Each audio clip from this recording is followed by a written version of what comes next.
Hello everybody and welcome to this series of e-learning lectures prepared to help you develop competencies related to English for specific purposes. This is lecture number 2, the main characteristics of ESP. By the end of this lecture, you will be able to define and use the characteristics of ESP. If you have not been here before, then welcome to UNIV-ENGLISH channel. If you do like videos like this, then make sure to hit the subscribe button and also smash the notification bell to receive notifications when I produce more videos like this. Also, let me know down in the comments what are the difficulties you are facing right now so I can use your ideas for future videos. The prevalent use of the English language as an international means of communication is in constant expansion. English is considered as a working tool in different fields and in various domains.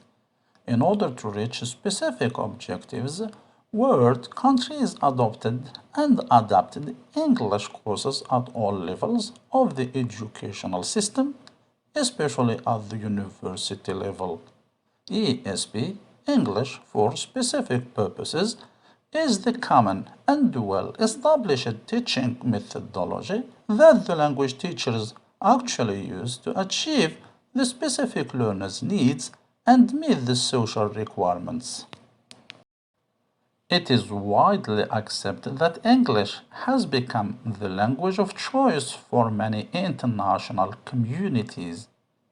In the modern world, English has become the language of not only science but also aviation, computing, diplomacy, and tourism industry. The trend is on rise with the principle of a common market with the free movement of goods, services, labor, and capital.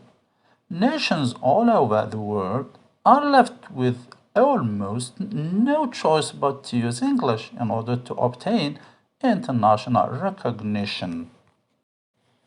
Accordingly, we can mention international safety, airlines and maritime travels, international hotel and tourism industry, international banking, economic affairs and trade, international law, technology transfer, internet communication and e-commerce, to mention but a few. Schultz 2005 claims that English has become the official language of business and scientific world.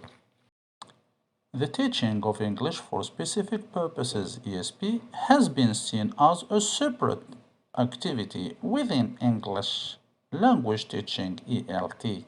It is believed that for some of its teaching, ESP has developed its own methodology and its research draws on from various disciplines in addition to applied linguistics.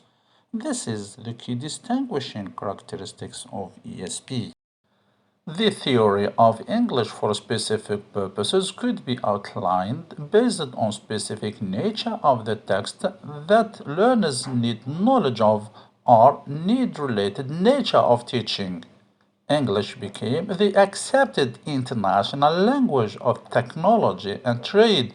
It created a new generation of learners who knew specifically why they were learning language. ESP was a phenomenon grown out of a number of converging trends, of which we will mention three most important. First, the expansion of demand for English to align with the specific needs of a profession. Second, developments in the field of linguistics, that is, attention shifted from defining formal language features to discovering the ways in which language is used in real communication, causing the need for the development of English courses for specific group of learners. Third, educational psychology, that is, learners' needs and interests have an influence on their motivation and effectiveness of their learning. So, what are the main characteristics of English for specific purposes? Strevens makes a distinction between absolute characteristics and variable characteristics.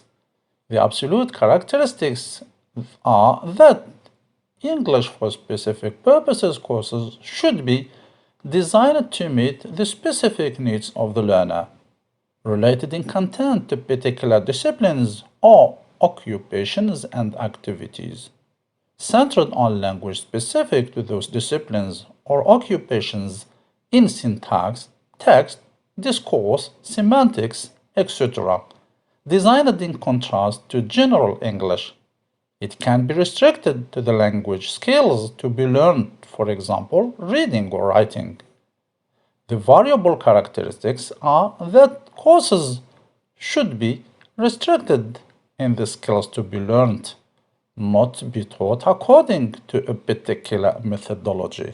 Robinson 1991 also suggests two absolute criteria for defining English for specific purposes courses. The first is that English for specific purposes programs are normally goal-oriented. The learners are not learning the English language for the sake of it, but because they need or will need to use English in their professional or academic field. English for academic purposes learners are usually current higher education students or members of staff, or they are hoping to go on to higher education after their English academic purpose courses. They need to learn English in order to succeed in their academic careers. The second is that they derive from needs analysis. One important feature of English for academic purposes courses is the close attention that is paid to the learner's aims and what they are working on, studying, or planning to study. The first stage in any English for academic purposes and English for specific purposes course, therefore, is to find out exactly what the learners are learning English and what language and practices they will need to pay attention to. The needs analysis will state as accurately as possible what the learners will have to do when speaking the language. Dudley Evans and St. John 1998 modified Strevens' definition of English for specific purposes ESP. They consider two main characteristics. Absolute characteristics ESP is defined to meet specific needs of the learners. ESP makes use of underlying methodology and activities of the discipline it serves.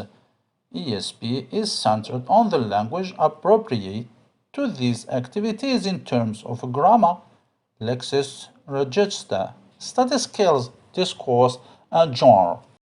Variable characteristics ESP may be related to or designed for specific disciplines. ESP may use in specific teaching situations a different methodology from that of general English. ESP is likely to be designed for adult learners either at a tertiary level institution or in a professional work situation. It could, however, be for learners at secondary school levels. ESP is generally designed for intermediate or advanced students. Most ESP courses assume some basic knowledge of the language systems. To conclude, English for specific purposes is an approach that is based on the learner's needs and his expectation behind learning language. In fact, we just mentioned the guiding principle of ESP, which is tell me what you need English for, and I will tell you the English that you need.